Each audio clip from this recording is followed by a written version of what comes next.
이사야 53장 6절부터 11절까지 함께 읽습니다.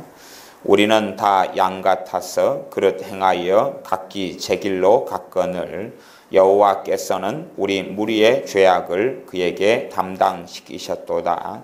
그가 곤욕을 당하여 괴로울 때에도 그 입을 열지 아니하였음이며 마치 도수장으로 끌려가는 어린 양과 털 깎는 자 앞에 잠잠한 양같이 그 입을 열지 아니하였도다. 그가 곤욕과 신문을 당하고 끌려갔으니 그 세대 중에 누가 생각하기를 그가 산자의 땅에서 끊어짐은 마땅히 형벌받을 내 백성의 허물을 인함이라 하였으리요. 그는 강포를 행치 아니하였고 그 입에 괴사가 없었으나 그 무덤이 악인과 함께 되었으며 그 묘실이 부자와 함께 되었도다. 여호와께서 그로 상함을 받게 하시기를 원하사 질고를 당케 하셨은즉 그 영혼을 속건 제물로 드리기에 이르면 그가 그 씨를 보게 되며 그날은 길 것이요 또 그의 손으로 여호와의 뜻을 성취하리로다. 가라사대 그가 자기 영혼에 수고한 것을 보고 만족히 여길 것이라. 나의 의로운 종이 자기 지식으로 많은 사람을 의롭게 하며 또 그들의 죄악을 친히 담당하리라. 아멘. 구약 성경 가운데 우리 주 예수님에 대하여 가장 많이 나와 있는 성경 가운데 하나가 이사야 성경입니다.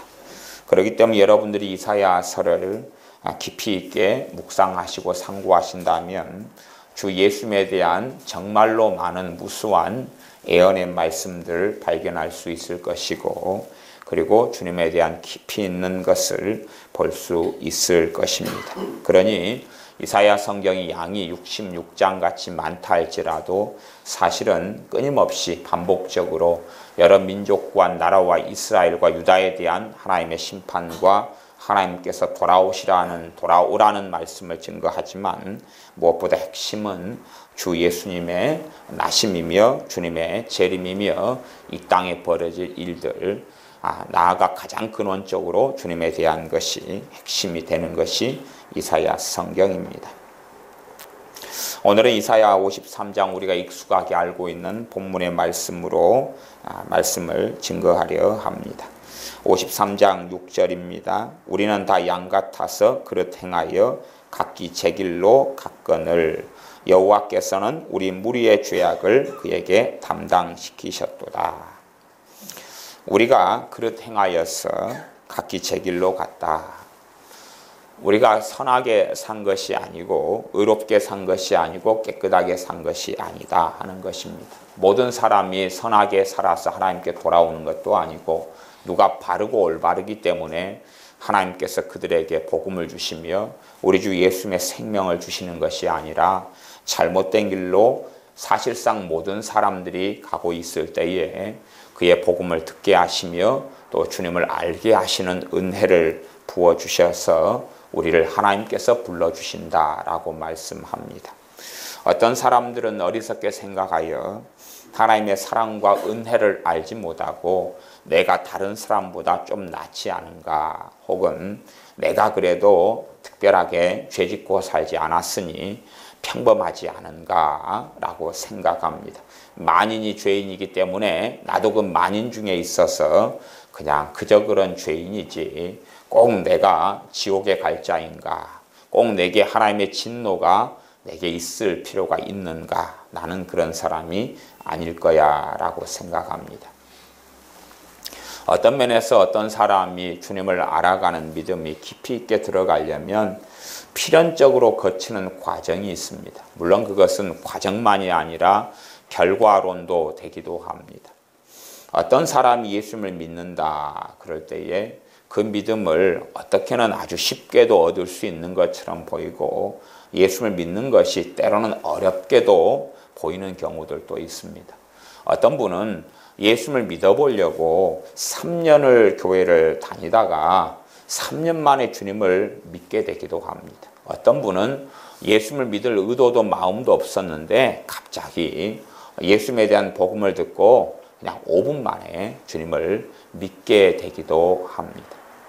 저는 사실은 어떤 것을 훨씬 더 유익하고 좋게 생각하냐 그러면 예수님을 믿어보려고 한 3년을 발버둥 치다가 믿게 되는 것을 훨씬 더 유익하고 좋게 생각합니다.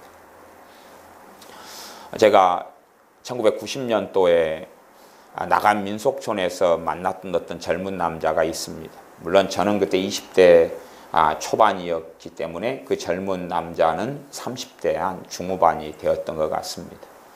나간 민속촌에 전도를 하러 갔는데 그 집에 갔더니 할아버지가 계셔서 할아버지에게 내가 예수님에 대해서 이야기를 해드릴 수 있느냐 그랬더니 할아버지가 나는 나이가 들어서 예수님에 대한 이야기를 해도 난 못 알아먹는다. 그러니까 우리 집에 민박을 하는데 저기 마침 젊은 사람이 민박을 하고 있으니까 저 와상에 걸터 앉아 있는 저 사람한테 가서 예수님에 대해서 이야기를 하라 그러는 것입니다.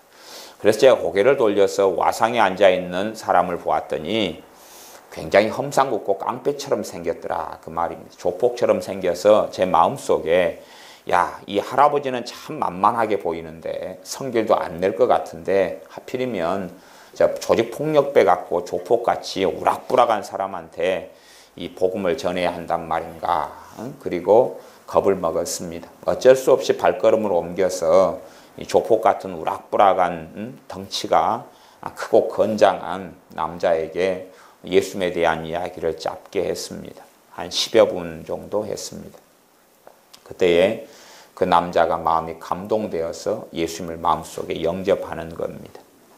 그리고 이제 그 남자가 자신의 사연을 이야기합니다. 자신은 광주 사람인데 교회를 자신의 아내를 따라서 몇 해를 다녔답니다. 몇 해를 다녔는데 예수님이 안 믿어진다는 겁니다.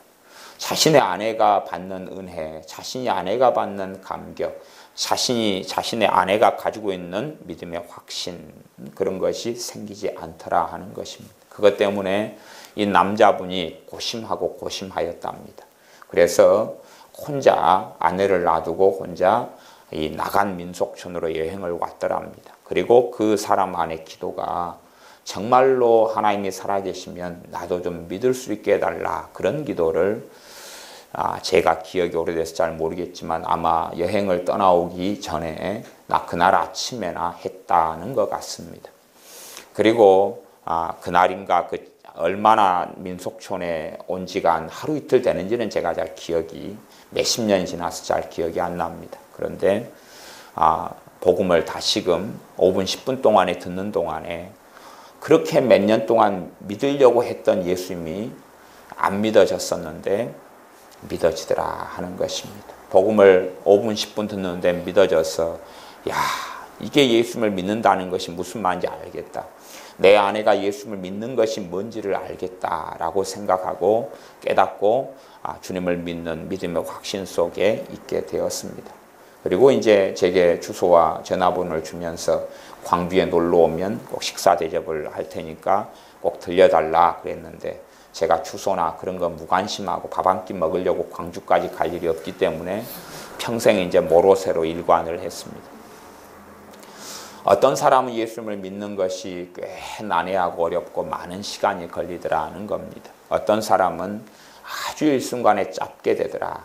그런데 단순하고 짧게 예수님을 믿는 것이 그에게 많은 유익을 가져오지 않는 것을 저는 유감스럽게 봅니다. 그래서 빨리 믿게 되나 아니면 오랜 시간 예배 드리고 오랜 시간 믿으려고 하는 여정 속에 믿게 되나 정말로 중요한 과정이 있습니다. 정말로 중요하게 거쳐야 될 것, 그리고 잊지 말아야 될 것, 그것이 과연 무엇인가 하는 겁니다. 그것은 내가 죄인이라는 사실입니다.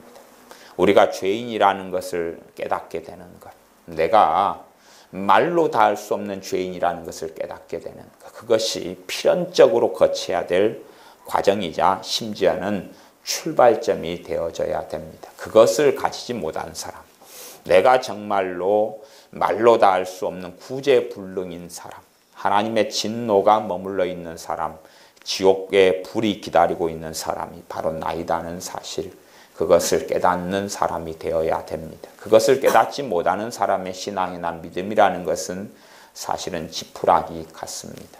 왜냐하면 그 사람이 정말로 구주 예수 그리스도 구원자가 필요하겠느냐는 것입니다.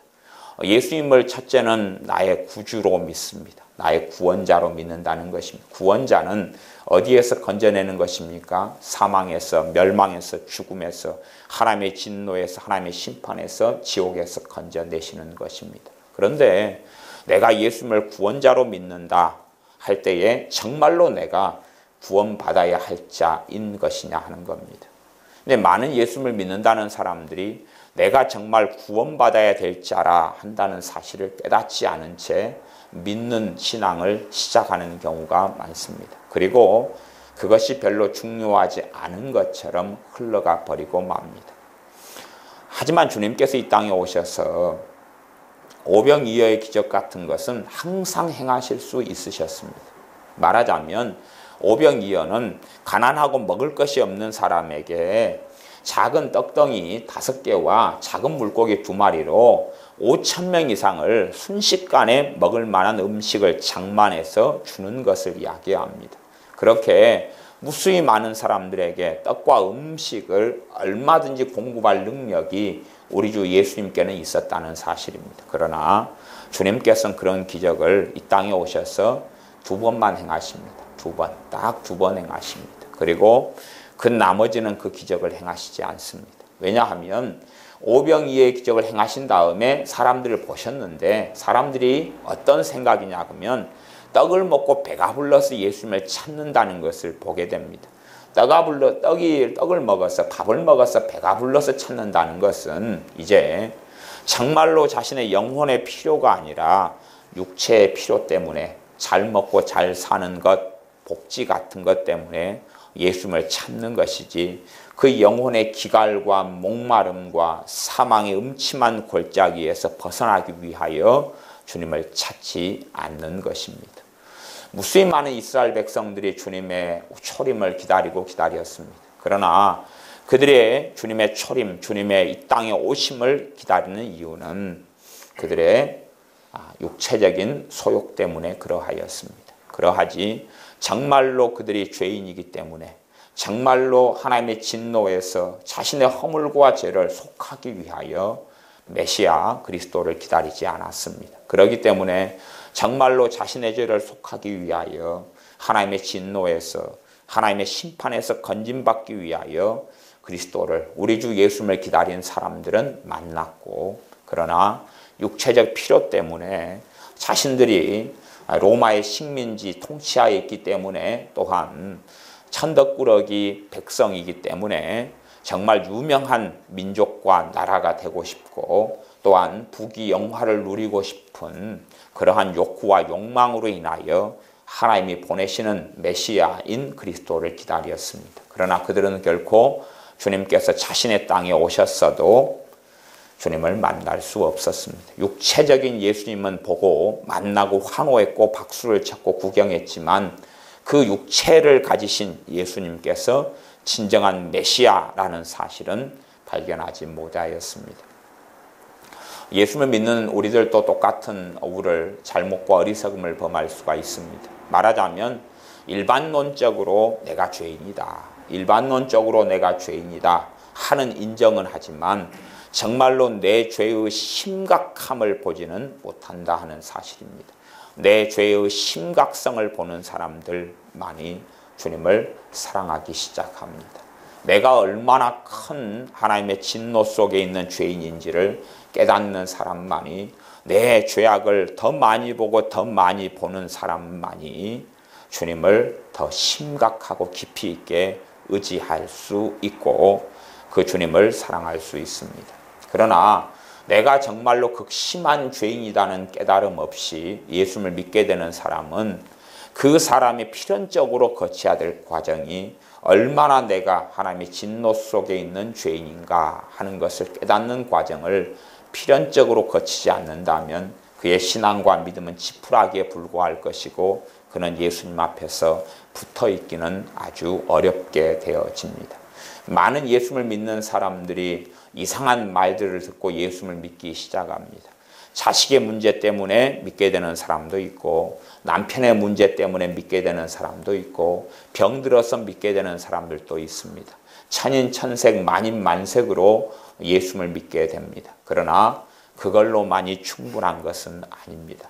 정말로 그가 단지 자신의 가정을 회복시키시며 자신의 몸을 치유하시며 자신의 자녀 문제나 가정사를 도우시는 예수님, 또 경제 문제, 빚 문제를 도우시는 예수님으로 예수님께 나왔다면 그것이 하나의 과정과 하나의 동기는 될 수 있을지 몰라도 진짜 예수님을 믿는 이유가 되지 않고 그들의 믿음은 가짜 믿음이 될 수밖에 없습니다. 주님은 치유자이신 것이 맞고 주님께서는 가정을 회복시키기를 원하시는 분이신 것은 맞습니다만은 근원적으로 주님께서 오신 것은 우리의 사망할 우리의 죄 때문에 그렇습니다. 우리의 죄와 허물 때문에 그렇습니다. 그렇기 때문에 우리가 믿음의 여정과 과정 또 나아가 출발선상에서 얼마나 내가 극악하고 악한 죄인인가를 보지 못한다면 주님을 믿는 것은 별 의미가 없어지고 맙니다. 왜냐하면 자신에게 있어서 주님은 단지 자신의 문제를 돕는 분에 불과하지 자신의 구원자가 아니기 때문에 그렇습니다. 예수님을 구원자로 부른다 해서 예수님께서 나의 구원자가 되시는 건 아닙니다. 구원자가 무엇입니까? 나를 건져내고 살려줘야지 구원자 아닙니까? 어떤 사람이 물에 빠져 죽어 있을 때에 허우적거리면서 살려달라고 외칩니다. 그리고 그 사람을 죽음에서 살려주는 사람을 그의 구원자다 말합니다. 육신적으로 하는 이야기입니다. 그것처럼 정말로 그것은 그 어떤 사람이 죽어갈 때 살려내는 구원자는 임시적인 구원자일 것입니다. 임시적인 이 땅 안에서. 그러나 영원한 구원자가 주님이신데 주님이 정말로 나의 구원자이냐는 것입니다. 말만 그냥 나의 구주다, 구원자다 할 때에 말만 그러느냐 아니면 정말로 내 구원자가 주님이시냐 하는 겁니다. 보통은 세례와 세례식을 여러 이제 교단과 교파마다 다르지만 장로교 전통 속에서는 유아 세례를 인정하고 유아 세례를 줍니다. 그러지만 실제로 유아 세례를 주지만 입교식이나 아니면 늦게 믿은 사람들의 세례식은 최소한 15세가 된 이후에 가능합니다. 왜 15세라는 연령을 정해놓았느냐 그러면 일반적으로 한 15살, 만 15살 정도 되어졌을 때에 그 사람이 의지력이 있고 최소한 자신의 심각한 죄를 깨달을 수 있고 참으로 주님을 믿을 수 있다 이렇게 많은 경험과 체험상 보았기 때문에 목회자들이 또 주의 종들이 모여서 그런 나이 정도를 정했습니다. 한 만 15세 정도가 됐을 때에 참된 신앙을 가질 수 있는 준비가 또 가능성이 있는 나이가 그 정도 나이다. 그 전에 때는 철이 없어서 예수님을 믿는다 하지만 그의 믿음이 사실은 명목적이고 말뿐인 믿음이기 쉽다 하는 것입니다. 아이들이 일찍부터 어릴 때부터 신앙생활을 할 수 있습니다. 그러지만 아이들에게 하나님의 말씀이 제대로 가르쳐지지 않는다면 하나님 말씀의 제1의 기능은 뭐냐 하면 죄를 적나라하게 드러내는 것입니다. 너는 옳아, 너는 깨끗해, 너는 바르다 그런 것이 아닙니다. 이 세상의 가치관은 두 가지 크게 전체적으로는 세 가지지만 이 세상의 가치관은 두 가지를 지향하고 있습니다. 하나는 뭐냐 하면 성선설입니다. 성선설은 사람이 태어나면서부터 선하다 하는 것입니다. 선하다. 그래서 사회가 발전하고 잘 돼 갈수록 성선설이 역사적으로 힘을 가졌습니다. 또한 하나는 사람은 선하지도 않고 악하지도 않다. 그러니까 교육에 의하여 더 선한 방향으로 갈 수도 있고 악한 방향으로 갈 수가 있다. 그래서 사람이란 존재는 백지처럼 하얀데 무엇을 쓰느냐에 달려있다. 그런 식의 관점이 있습니다. 그러나 결코 하나님의 말씀은 그걸 이야기하지 않습니다. 하나님 말씀은 사람이 태어나면서부터 부패했고 더러워졌고 오염됐고 구원자가 아니면 불가능한 인생과 삶이라고 이야기하고 오직 사람에게 기다리는 것은 하나님의 진노와 심판일 뿐이라고 말씀합니다. 어떤 사람이 주님을 믿느냐, 어떤 사람에게 주님께서 만나주시느냐 하면 그건 간단합니다.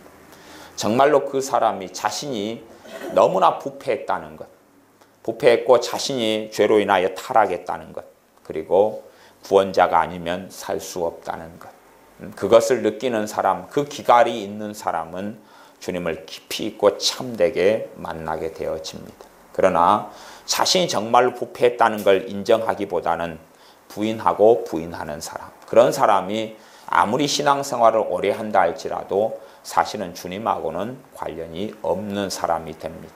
말뿐인 구원자, 구주가 그에게는 예수님이 될 뿐이지 진정한 구원자가 되지 않습니다.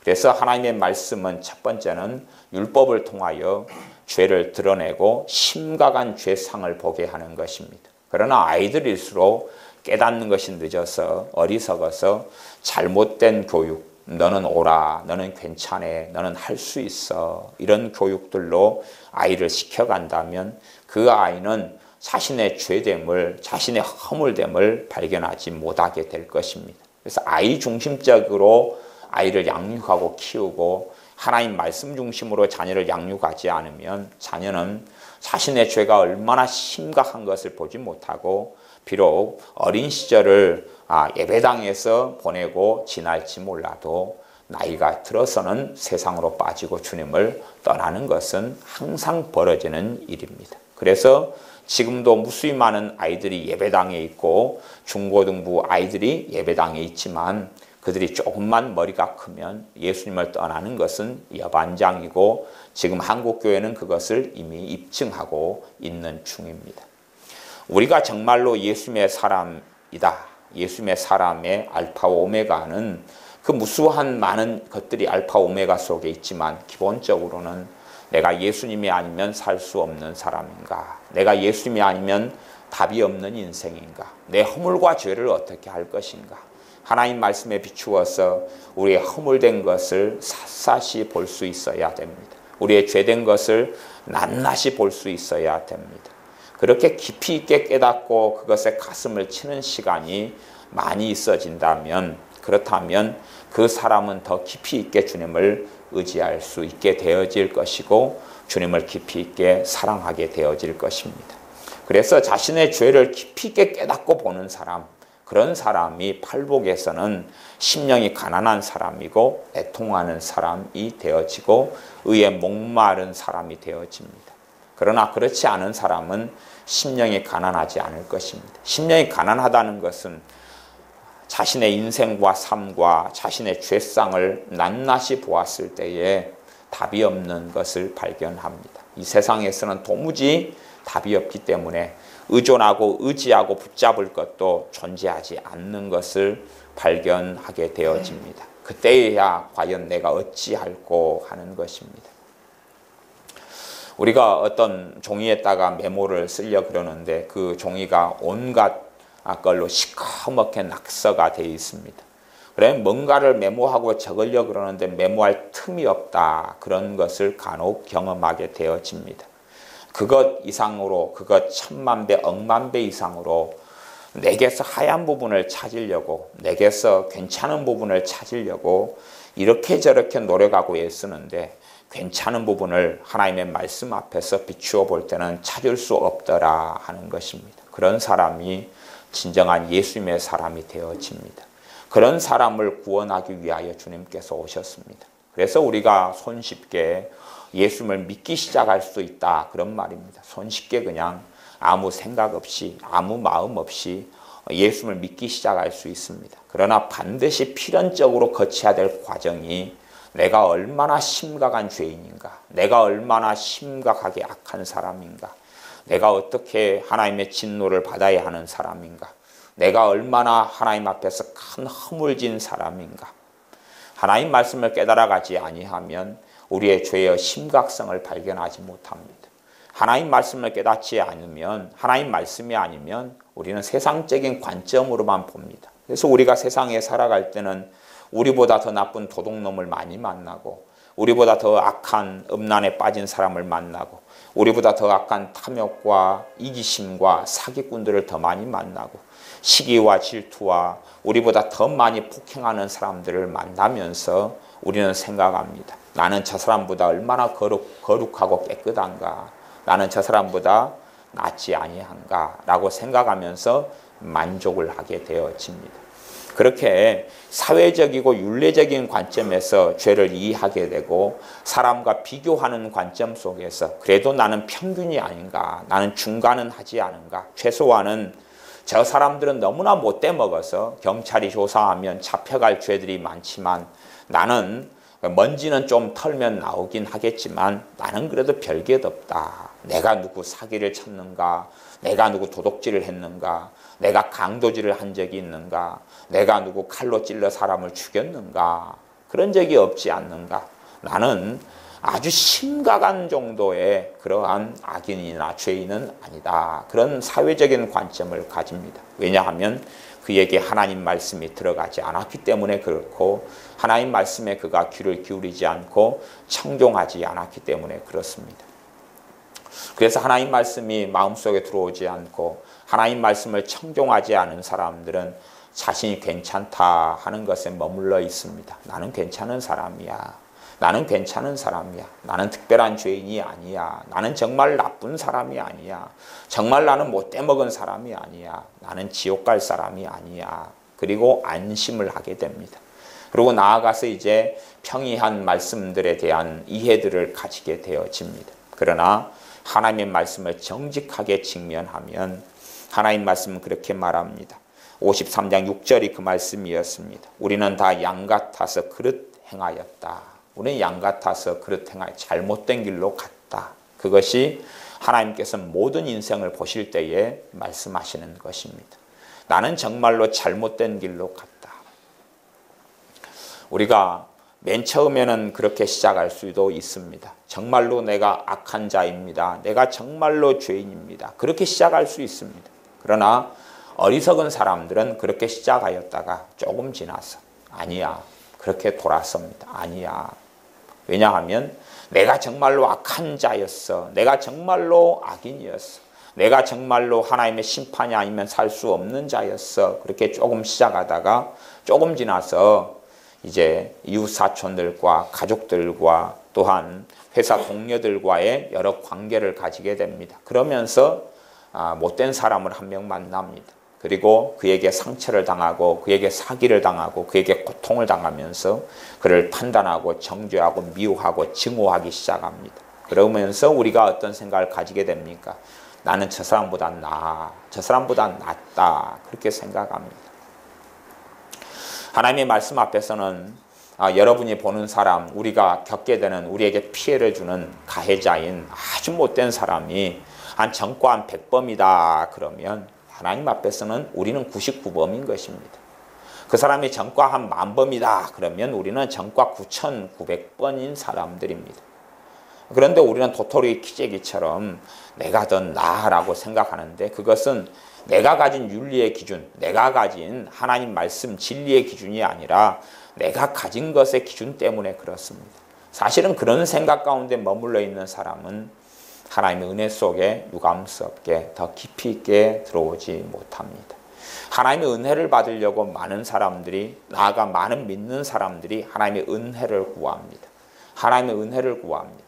그러면 하나님의 은혜를 구하는데 왜 하나님께서 그렇게 무수히 많이 은혜를 부어주시지 않는가 하는 것을 생각해 보아야 됩니다. 하나님 말씀은 너희가 율법 아래 있지 아니하고 은혜 아래 있다라고 말씀합니다. 율법 아래 있다는 이야기는 율법은 우리의 죄를 낱낱이 추적하고 찾아내서 형벌을 내리는 게 율법입니다. 말하자면 우리의 죄 조항들을 찾아내서 하나님의 진노를 가져오는 것이 율법입니다. 그런데 우리가 죄가 많고 허물이 많은데 하나님의 진노 아래 율법 아래 있어서 하나님의 진노를 가져오는 것이 아니라 하나님의 은혜 아래 우리가 놓이게 되었다. 예수님의 피 때문에 주님의 십자가 때문에 그렇다고 성경은 증거합니다. 그러면 도대체 왜 우리가 하나님의 은혜 아래 놓여 있다고 하나님은 증언하시면서 우리가 이렇게 은혜 받기가 어려운가? 은혜 받기가 쉽습니까? 어렵죠? 어떻게 어려운가 하는 겁니다. 은혜 받기가 어떻게 어려운가 하는 것이고, 왜 나아가 하나님께서는 그렇게 많은 믿는 사람에게 은혜를 쉽게 주시지 않는 것처럼 보이는가 하는 것입니다. 그건 우리가 목마르지 않기 때문에 그렇습니다. 그것은 우리가 배고프지 않기 때문에 그렇습니다. 그의 은혜가 없이도 살만하니까 그렇습니다. 단지 그냥 덤으로 은혜가 필요한 사람들에게 은혜를 주시지 않습니다. 덤으로 필요한 사람들, 덤으로. 말하자면 지금껏도 잘 살아왔다. 지금도 잘 살아왔는데 뭐 조금 더 주시면 좋겠다. 안 주셔도 큰 불만은 없다. 좀 주시면 좋겠다 정도. 사실은 내 살아왔던 믿음의 여정 속에 하나님의 은혜가 아니면 살 수 없었다는 것을 깨닫고 나아가 그 은혜가 계속 더하여 가기를 원하는 사람들에게 그 은혜를 부어주십니다. 그러나 은혜가 은혜인 줄 모르고 망각하면서 나아가 하나님의 은혜가 절대적인 것이 아니라 상대적이고 또한 얼만큼 있으면 좋긴 하지만 없어도 괜찮아. 있으면 좋고 없으면 말지 하는 사람. 하나님의 은혜라는 것은 어떤 것을 우리에게 말씀하냐 그러면 너희들은 내 은혜가 아니면 살 수 없는 사람들이다 하는 것을 내포하는 것이 하나님의 은혜입니다. 하나님의 은혜라는 것은 값없이 주신다는 것입니다.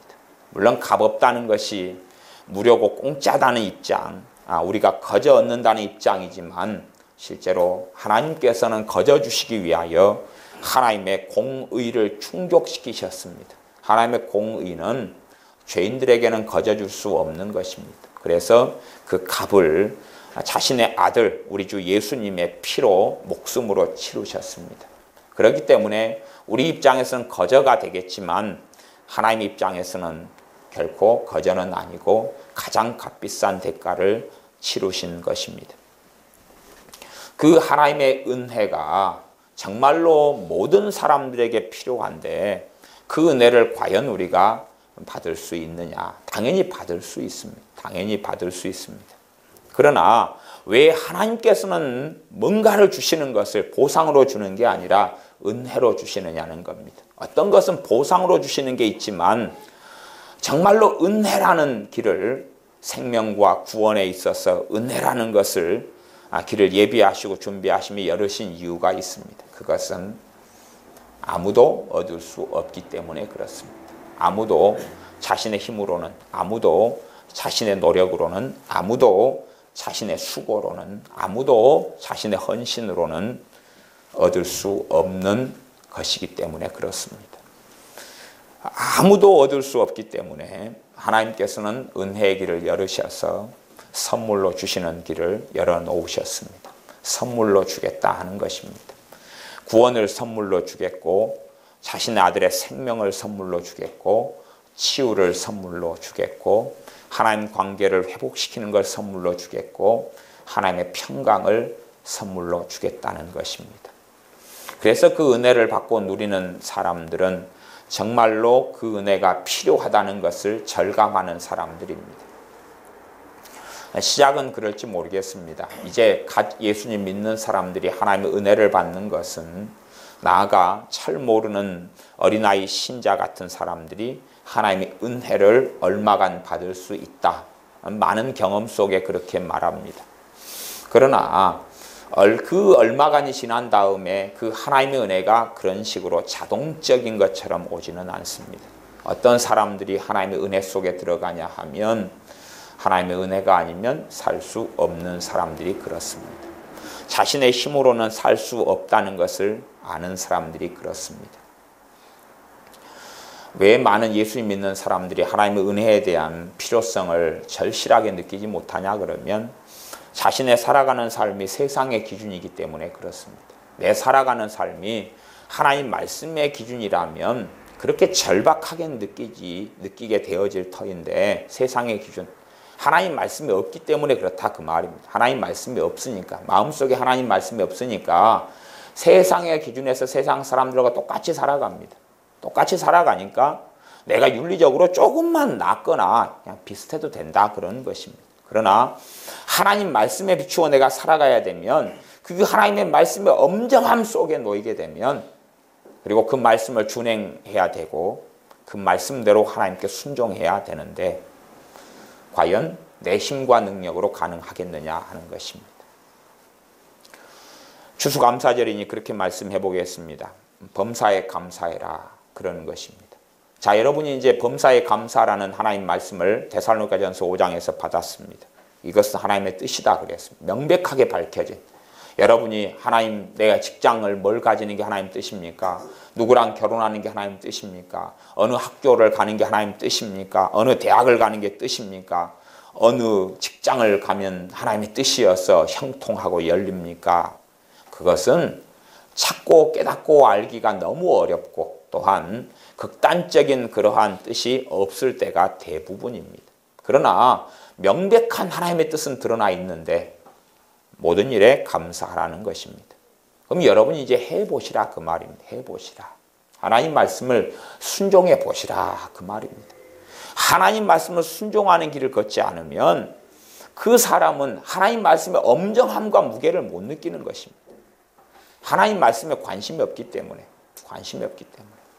사실은 하나님 말씀에 관심이 없는 사람들, 하나님의 법, 그리스도의 법에 관심이 없는 사람들이 어떻게 그리스도인으로 계속 남아있을 수 있겠느냐 하는 것입니다. 여러분이 밥을 먹지 말아 보십시오. 얼마나 생명 유지할 수 있는지 한번 실험을 해 보십시오. 며칠 만에 죽는지 한번 경험해 보십시오. 물론 굶어서 죽으라는 이야기는 아닙니다. 딱 죽기 직전까지 하다가 얼른 미음을 드시고 물을 드십시오. 여러분이 음식물 없이 얼마나 살 수 있는지 한번 확인해 보십시오. 하나님 말씀이 들어오지 않으면 안 되는 것입니다. 자, 그러면 남자들, 성경은 남자들만 이야기하는 건 아닙니다. 남자를 대표로 이야기하는 것이지요. 여자를 보고 음욕을 품는 자마다 간음하는 자다. 말하자면 간음죄를 짓지 말라. 최소한 출발은 어딥니까? 여자를 보고 음란한 생각을 하지 말아라, 그러는 것입니다. 그러면 남자가 이제 요즘 겨울 같으면 시험이 덜 들고 좋죠. 겨울 같으면 좋아요. 또 대부분 우리 교회 식구들 같은 경우는 사회에 민폐를 끼치지 않습니다. 얼마나 감사하고 좋습니다. 라인이 살아있질 않으니 사회 민폐를 안 끼치죠. 라인이 안 살아있거나 얼굴이 받쳐주질 않거나. 근데 얼굴이 받쳐주고 몸매가 받쳐주는 젊은 여자가 여름이 돼서 나시 옷을 입고 길을 지나간다. 그러면 얼마나 많은 사람들이, 얼마나 많은 남자들이 죄를 짓겠느냐는 것입니다. 그러면 하나님 말씀은 그것이 너가 간음죄를 지은 것이다. 그리고 하나님의 심판을 면치 못할 것이라고 말씀합니다. 내가 예수님 믿었으니 죄를 지어도 괜찮아는 결코 아닙니다. 왜냐하면 불의한 자는 하나님의 나라에 들어오지 못한다라고 말씀했고, 거짓말 행하는 자나 우상 숭배자는 하나님의 나라에 들어오지 못한다 그랬습니다. 그러니 우리가 죄를 끊어가야 되고 죄에서 벗어나져야 됩니다. 세상의 법은 내가 죄를 지어가지고 형사법이 있고 민사법이 있는데 최소한 형사법 정도 걸려야지 되는 거지요. 민사에서 뭐 나와도 돈 없다 배째라 그러면 어떻게 할 거예요? 또 소송 걸어야 되지만 또 돈 없다 그러면 어떻게 할 거예요? 형사는 잡아가서 가둡니다. 잡아가 가두는 게 형사인데 그 정도 법조항 정도가 있어야 힘을 발휘하죠. 그래서 그런 데에서 우리는 세상의 법의 기준을 가지고 담대하게 살아가려 합니다. 그러나 하나님의 법은 실상은 우리가 느슨한 것처럼 보여도 정말로 엄정하고 엄정해서 영원한 하나님의 법이 세워져 있습니다. 그리고 그 법에 의하여 우리는 하나님 앞에 서게 되어집니다. 하나님 말씀 앞에 우리가 서면 과연 내가 이 말씀을 지켜가야 되는데, 여자를 보고 음욕을 품지 않아야 되는데 내가 과연 가능하냐? 내 힘과 능력으로 가능하냐 하는 것입니다. 내 힘과 능력으로 가능하냐? 그리고 그 싸움을 싸워본 사람만이 처절한 실패를 통하여 안 된다. 가능하지 않구나. 가능하지 않구나 하는 걸 깨닫습니다. 가능하지 않구나 하는 걸 깨닫고 알게 되어집니다. 그럴 때만이 하나님의 은혜에 의존하게 되어집니다. 하나님의 은혜를 구하게 되어집니다. 원수를 사랑하라 그랬습니다. 원수를 정말 만나서 큰 해를 당해보고 큰 상처를 당해보고 아픔을 당해봅니다. 그리고 이제 시간이 흘러가서 잊혀지는 것 말고 정말로 그를 사랑하려고 발버둥을 쳐본다 하는 겁니다. 하나님 말씀, 주님의 말씀, 원수를 사랑하라는 것인데 해보면 그것이 얼마나 어려운가. 나아가 원수를 사랑하라 그러니 우리는 그렇게 생각할 수 있습니다. 아, 내가 저 원수를 사랑하면 제 왼수가 정신을 차리고 나한테 잘해주겠지. 그건 거짓말입니다. 그 거짓말이 어디 있습니까? 스데반 집사님이 사랑해서 유대인들에게 복음을 전했더니 그들이 다 변화되고 돌아섰습니까? 돌로 쳐서 죽였습니까? 돌로 쳐서 죽였지 않습니까?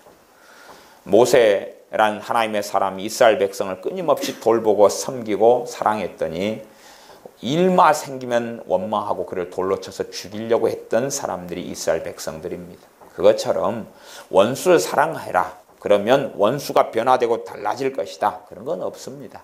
그런 소설은 없습니다. 그런 소설은 하나님 말씀에서는 존재하지 않습니다. 심지어 내 왼수 같은 남편을 내가 끊임없이 용서하고 사랑하겠다. 그러니 그가 변화될 것이다. 그런 소설은 없습니다. 그런 소설은 없습니다.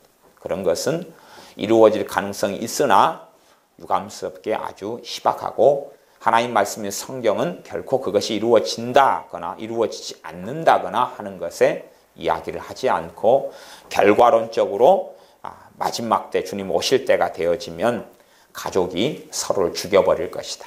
그런 시대가 올 것이다 라고 말씀하고 지금 그런 시대로 달려가고 있는 중에 놓여 있습니다. 그래서 우리가 정말로 우리의 삶 안에 얼마나 낙관성을 발견하느냐, 내가 얼마나 깨끗하고 나는 얼마나 좋은 사람인가, 나는 깨끗한 사람인가 하는 걸 품고 살아간다면, 혹은 나는 사회적으로 정말 못된 사람이 아니야. 그러니 나는 뭐 그저 그렇게 살아가도 괜찮을 거야.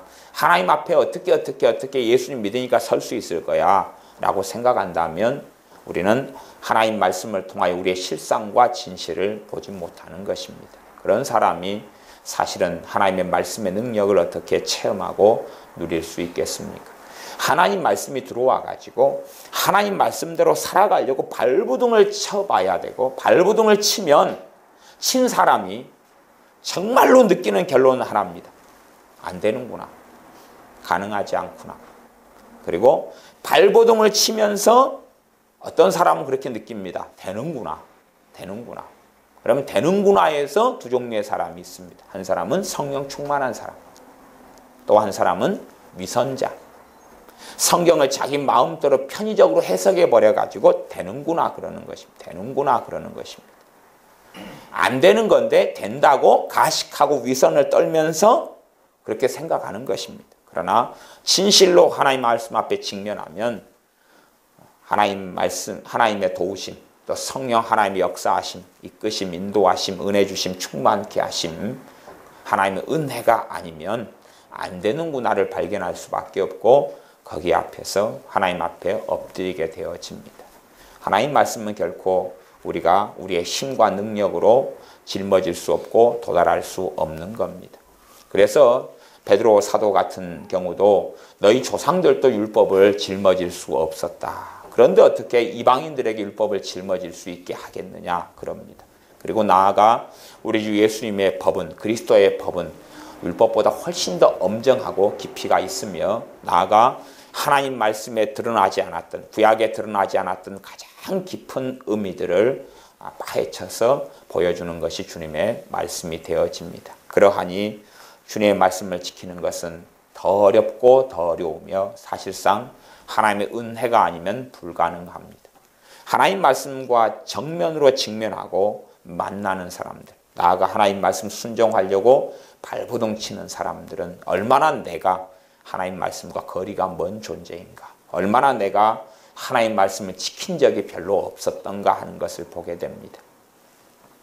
우상숭배도 이제 예수를 믿는 사람들은 단지 무덤 앞에서 절하고 조상의 위패 앞에서 제사상을 차려놓고 절하는 것, 그 정도를 우상숭배라고 생각합니다. 아마 어떤 사람들은 그 정도 제사 문제 정리하려고 20년 동안 힘들게 고통한 사람들이 있는 것을 압니다. 그래서 이제 한 20년 동안 제사 문제가 고통하면서 하나님 벗어나게 해달라고 발부동을 칩니다.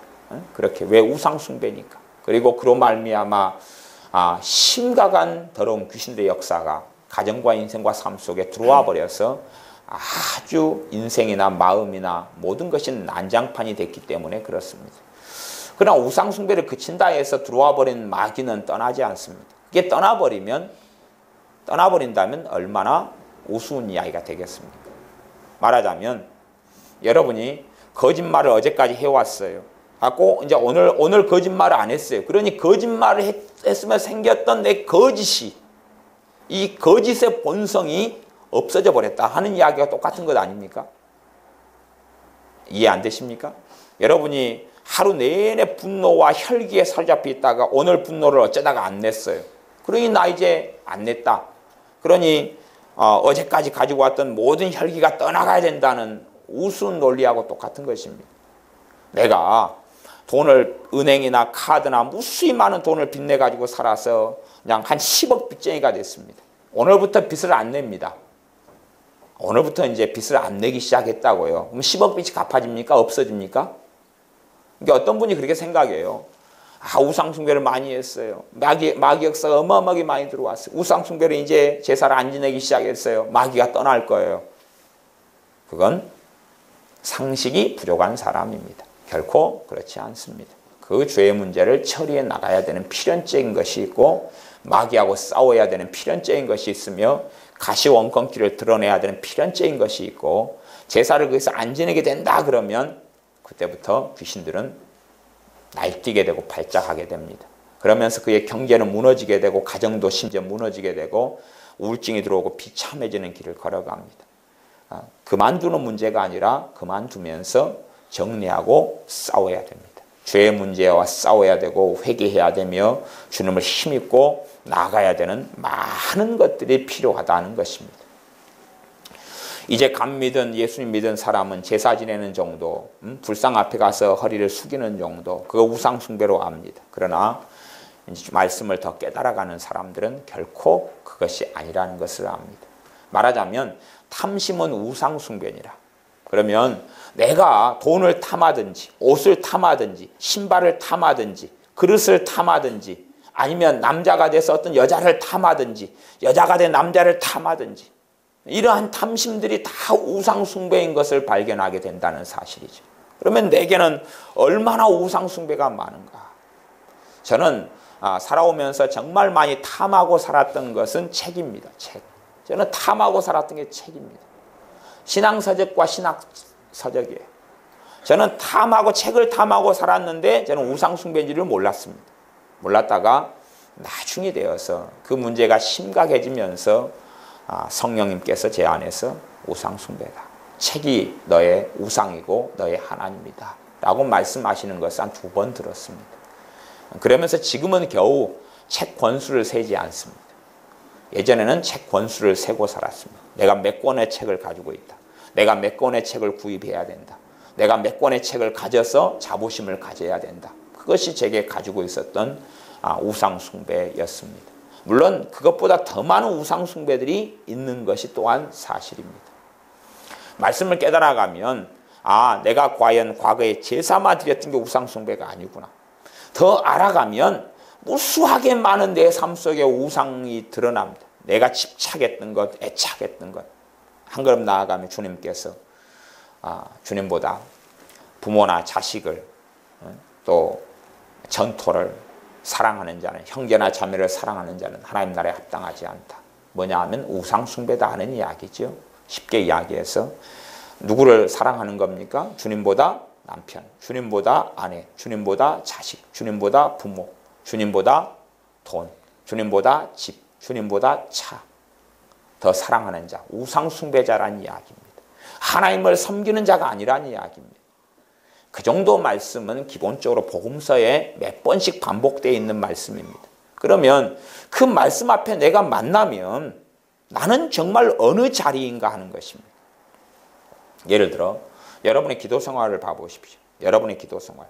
그러면 여러분이 정말로 주님을 사랑하면 최소한 심각한 문제가 있을 때는 그 심각한 문제를 위해서는 저나 여러분은 많이 기도하게 될 것입니다. 그러나 최소한 평상시의 기도를 살펴본다면 내가 정말로 주님을 사랑하면 주님께서 원하시는, 주님께서 기뻐하시는 기도, 주님의 뜻을 이루는 기도를 절반 이상은 하게 될 거라고 생각합니다. 상식적으로 하는 이야기입니다. 상식적으로. 그러나 내 절반 이상의 기도가 자식이고 부모고 뭐 기타 등등에 불과하다면, 내 돈이고 직장이고 직업이고 생업이고 내 건강이고 이게 절반 이상의 기도가 포함된다면, 물론 기도를 전혀 안 하는 사람에게는 아무 재고의 가치는 없습니다. 그러나 기도를 하는데 내 기도가 나를 향한, 내 가족을 향한 기도들이 절반 이상을 이룬다면 실상은 내 우상은 거기에, 내가 섬기는 신은 거기에 있다. 그렇게 말할 수 있다는 사실입니다. 하나님 말씀을 깊이 있게 알아가고 깨달아가면 적나라한 내 죄의 실상이 드러납니다. 이제 믿기 시작할 때는 그 죄의 실상이 별로 드러나지 않아요. 저는 예수님을 믿은 다음에 그 다음에 한 3개월 정도 지난 다음에 성령 세례를 받았습니다. 성령 충만을 경험하면서 제 심각한 죄들을 그 수준에서, 말씀이 없는 상태의 수준에서 제가 제 양심을 통하여 성령이 역사하시면서 죄를 회개하게 하셨는데 한 5살 때까지 죄들까지 파노라마처럼 보여주셨습니다. 보여주셨어요. 그러나 그것은 제 양심에 비추어서 죄라고 생각하는 걸 성령님께서 제 양심을 사용하셔서 그런 거지 말씀을 사용하셔서 그런 건 아닙니다. 그러나 나아가 시간이 흘러가면서 하나님 말씀에 비추어서 내 죄의 심각성을 점점점 알아가게 되었습니다. 여러분이 하나님 말씀을 통해 여러분의 죄의 심각성을 알아가지 않는다면, 그렇다면, 그리고 정말로 내가 어떤 존재이고 어떤 사람인가를 알아간다면 끝까지 예수님 붙잡고 하나님 나라에 들어가게 될 것입니다. 왜냐하면 우리 주 예수님이 아니면 나는 구원받을 수 없는 존재이기 때문에 그렇습니다. 그러나 내 죄의 심각성을 알지 못한다면 통과 의례처럼 나 예수님 믿어 하고 시작할런지 몰라도 예수님을 내 구원자로 끝까지 붙잡고 의지하는 길은 걸어가지 않을 것입니다. 형식적으로 기도가 마칠 때에 예수님의 이름으로 기도합니다. 아멘은 할 수 있을지 몰라도 정말로 내가 지금 현재 오늘 내가 예수님이 아니면, 우리 주 예수님의 이름이 아니면, 그의 십자가가 아니면, 그의 보혈이 아니면 하나님 앞에 설 수 없어. 그것은 깨닫거나 느끼거나 알지 못할 것입니다. 그러나 내가 얼마나 하나님 말씀이 내 안에 역사하면서 이 말씀을 지켜야 되고 순종해야지 하나님의 진노를 벗어나는데 내 삶이 이 하나님 말씀과 얼마나 떨어져 있느냐를 발견하면 예수님이 아니면 내가 살 수 없어. 살 수 없어. 그리고 하나님의 은혜가 아니면 내가 이 말씀 앞에 설 수 없어라는 걸 깨닫고 예수님을 사랑하고 의지하게 되어집니다. 나아가서 내 백일하에 많은 죄들이 하나님 말씀을 통하여 드러날 때에 이 죄를 주님께서 나를 위하여 대가를 치르셨어, 담당하셨어라는 것을 느끼고 깨닫는다면, 그렇다면 주님을 더 사랑하게 되어질 것이고 그 죄를 가지고 주님께 나아갈 수 있게 되어집니다. 왜냐하면 그 죄에 대한 대가가 십자가에서 지불되어졌기 때문에 그렇습니다. 죄를 가볍게 알라는 이야기가 아닙니다. 성경 말씀, 하나님 말씀을 모르면 죄를 가볍게 알게 됩니다. 그러나 하나님 말씀을 안다면 결코 죄는 가벼운 것이 아니라는 것을 압니다. 우리가 생각하기에 정말로 사소한 죄라도 가벼운 죄가 아니라는 것을 알게 됩니다. 제가 예수님 믿는 사람들을 만나고 상담을 해보면서 사람들이 제게 상담하는 사람들 가운데 제 말에 충격을 느끼는 사람들이 좀 있습니다. 충격을 느끼는 사람들이 있습니다. 어떤 사람들이냐 그러면 하나님 말씀을 모르는 사람들인데 기본적으로 원망하는 사람들이 그렇습니다. 원망하는 사람들이 제가 그렇게 말씀합니다. 원망합니까? 하나님의 심판을 피하지 못할 겁니다. 그럽니다. 원망합니까? 하나님이 가만두지 않을 겁니다. 그럽니다. 제가 그렇게 말씀해요. 그러니까 사람들이 뭘 느낍니까? 심각한 충격을 느낍니다. 심각한 충격을 느껴요. 그러면 제가 성경을 보여줍니다. 신약 성경 고린도 전서를 보여줍니다. 봐보십시오. 원망하는 자들에게 무슨 일이 생긴다고 신약 성경 고린도 전서에 말씀했고, 원망하는 사람들 하나님이 죽여버리셨다고 말씀했고, 그 다음에 이것을 너희에게 거울로 경계로 이렇게 기록했다. 그러니 너희들 원망하는 자는 이렇게 될 것이다 라고 하나님 말씀하고 있습니다. 보여줍니다. 왜냐하면 자신들은 원망하고 살아왔는데, 원망하다는 것은 기본적으로 뭡니까? 네 탓이야, 그거지. 원망은 뭡니까? 네 탓이야. 너 탓이야. 내 결혼 생활의 실패는 너 탓이야. 내 불행의 이유는 너 탓이야. 엄마 탓이야. 아빠 탓이야. 탓이야. 너 탓이야. 그 원망이죠. 그 원망하는 자들이 하나님의 심각한 진노가 임할 것이고, 구약 성경에 이스라엘 백성들은 원망하는 자들 하나님 다 죽여버렸다고. 그게 하나님의 공의입니다. 하나님의 공의. 그리고 그것이 신약 시대에도 예외가 아니다고, 예외가 아니다고 기록되어 있는 게 고린도 전서라 그 말이에요. 그래서 원망하는 고린도 교인들을 향하여 원망하는 자들에게 심각한 하나님의 진노가 있을 것이라고 기록되었다 그 말이죠. 경계와 거울로 기록됐다. 그걸 보여주면 원망하는 분들이 깜짝 놀랍니다. 깜짝 놀래요. 깜짝 놀랍니다. 놀라면서 어떤 분들은 가슴을 치고 회개합니다. 어떤 분은 덮어버립니다. 덮어버려요. 그리고 무관심합니다. 그 다음에 용서하지 않는 분들, 미워하고 증오심을 키워온 분들에게 제가 성경을 찾아드립니다. 마태복음 같은 거 찾아드리면서, 용서하지 않는 당신, 하나님께 당신 용서하지 않습니다. 예? 내가 용서하지 않는다고 왜 하나님 날 용서 안 해요? 용서하지 않는 자 천부께서 용서하지 않는다고 분명히 주님께서 말씀했습니다. 그리고 제가 한 구절도 아니고 여러 구절을 찾아줍니다. 제 이런 거 몰랐는데요. 이제 내가 예수님 믿으니까 내 죄가 다 용서된 거 아니에요? 그러니 내가 어떻게 살든지 간에 상관없는 거 아니에요? 아니요. 당신 용서하지 않지 않습니까? 용서하지 않는 자 천부께서 용서하지 않는, 당신 주기도문 안 해옵니까? 예? 애우지요. 해보세요. 우리에게 죄 지은 자를 사하여 주오니 우리의 죄를 용서해 주십시오. 그렇게 기도 안 하셨습니까? 맨날 입으로 거짓말하고 살았습니까? 애우기만 했는데요. 애운 게 아니라 그것이 기도 아닙니까? 왜 하나님 앞에서 맨날 거짓말하고 살았습니까? 용서하지도 않으면서 용서해 주노니 용서해 주시옵소서 그럽니까? 그렇게 기도하면서 그렇게 살라고 말씀했지 않습니까? 그리고 용서하지 않는 자 하나님께서 용서하지 않는다고 명백하게 예수님이 하신 말씀 아닙니까? 그러니 당신 용서 못 받습니다. 그럼 충격을 받습니다. 충격을 받습니다. 그러면서 두 종류의 사람이 생겨납니다. 한 종류의 사람은 무시. 난 당신 이야기 안 들을라요. 당신 이야기 안 들을라요. 당신 이야기 안 듣고 우리 목사님 이야기 들을라요. 그러면 당신 교회 목사님 뭐라 그러셨는데요? 괜찮다 그랬어요. 괜찮다 그랬어요. 아니, 저는 목사님 이야기가 아니라 우리 주 예수님 이야기가 뭔지를 이야기하는 겁니다. 당신 목사님으로 천국 갈 겁니까? 우리 주 예수님의 말씀이 뭐냐는 것이지요. 이야기하면 어떤 분은 거기서 회개합니다. 어떤 분은 회개하고 가슴을 칩니다. 그리고 하나님께서 그의 인생과 삶 속에 주시는 은혜를 저는 보게 되고 그것에 하나님의 은혜에 감격하게 되어집니다. 왜냐하면 그렇게 증오하고 살았던 분이 용서하기 시작하면서 하나님의 은혜가 임하고 하나님의 평강이 임하고 성령 충만이 임하는 것을 구경하기 때문에 그렇습니다. 정말로 많은 사람들이 말씀을 통하여 자신의 실상과 자신의 진실을 보지 않습니다. 그러나 하나님 말씀을 통하여 진실을 보는 사람들은 얼마나 우리가 죄인이고 악하다는 걸 보고 얼마나 우리가 다 잘못 행하고 잘못 걸어간가 하는 것을 봅니다. 제가 53장 6절 말씀만 다시 읽고 말씀을 마무리하겠습니다. 우리는 다 양 같아서 그릇 행하여 각기 제 길로 갔거늘 여호와께서는 우리 무리의 죄악을 그에게 담당시키셨도다.